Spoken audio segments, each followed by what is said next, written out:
kicked out there. Did you kick out there last time? Or? Yeah, that was our first 50 plus. Okay. Off the left upright, 51 yard. That's right. So, what's unique about kicking there, or is there anything unique? Well, I don't fully remember exactly like what it was, but I think they had like a loud train horn or something, or I don't remember. I mean, I honestly like going into the game like 2 years ago, I didn't know like anything about like the atmosphere of Rutgers. And I was honestly pretty impressed with it the last time. I mean, it was a night game last time. I don't know how much like fan like I don't know cooperation they're gonna get this time, but like I remember like being impressed. Like, wow, this is kind of cool. Like, it's different. I had never heard of it, so I didn't know what to expect. But I mean, I'm excited to go back there, especially in a night game. What happened on the extra point when you kind of went back in? Well, I'll say this week I was like trying to drive my kickoffs more because like I remember like in practice I was like I usually like pop them up because I feel like our return unit's like really good and we can get them down inside the 25. And so I was like working on kickoffs, and I feel like on Saturday I like struggled to like make the switch between like on a kickoff you're supposed to hit it like higher, like if you want to like drive it more. And I mean, I thought my kickoffs Saturday were really good, and I feel like it just rubbed off on field goals a little bit. So, is that what? Do you feel like that happened on the I guess it was a 30-something yarder as well, or I was feel that like the 38 was almost like me over like correcting it, I guess. Plus, that I mean, I don't know. That's like I haven't missed like that in like a year, like to the right like that since last year actually. So. How long was your deep one that you hit? The 54. Yeah. That seemed like it was like good for 65 something. Yeah. I mean, I have a big leg. Like, I'm trying to be humble here, but like that's I've always been told like that. It's always the accuracy part that I try to really focus on. But when you hit that one, is that like, you know, we were talking about golf earlier, is that like just smoking a good drive where you're just like, yeah. It's like, dang, like why can't I do that like every time, man? It's one of those where you hit it and you're like, oh, like you could look away because like you know it's going in.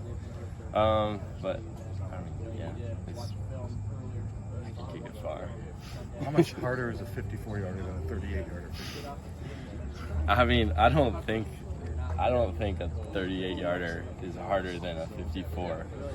Maybe, I guess the only way maybe a kicker could think it's harder is like a 38's like expected to be made, and a 54 is like, I almost think of it as like a bonus if the guy can make a 54.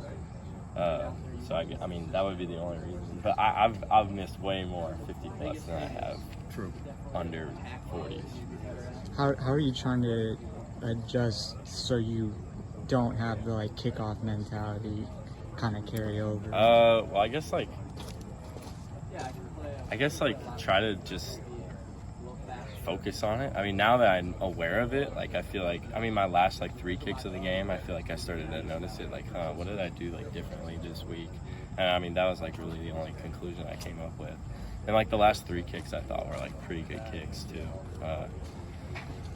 where I like really noticed like, hey, I need to like be like deliberate with this switch. But I mean, that's probably what I'll just do in the future. Now I'm aware of it, I feel like it won't be like too big of an issue. So. You mentioned how you like tried to drive your kickoffs a little more. Is that something that just kind of changes depending on the opponent and their returner, or is it just... Yeah, because well, sometimes the returner is like dangerous, and we just like don't want to like risk it, or maybe it's like end of half, and we don't want them to get any return like opportunities. So coach just wants me to like just drive it out of the end zone. So I mean, I'm not saying like we didn't take UMass seriously, but I just thought that was an opportunity to be able to try to do that before we get into Big Ten play. How do you process a miss differently in this year compared to, you know, as you're a freshman or a sophomore or a younger, more inexperienced kicker? Well, I mean, I feel like it's the reps that I have under my belt now. Sure. Like, I feel like now, like, when I miss, like, I know what to look for because I have a lot of, like, form stuff, like, down, like, crisp. Like, there's a lot of, I guess, what would it be? What's the scientific term? It's like, technique? fundamentals? No, it's like you said scientific, and we were like, no, we don't know. you learn it in like first like middle school science. Like it's like a science. What's the science project where it's like a direct variable or a direct cause, Yeah. indirect cause. Your middle school is different than my middle Fixed. school. It's a fixed variable. Fixed variable. I have a lot more fixed variables now that like aren't changing. So if something is off, then like there's usually like only a certain little places to look. So I guess that would be a difference between a missing now versus missing then. For sure.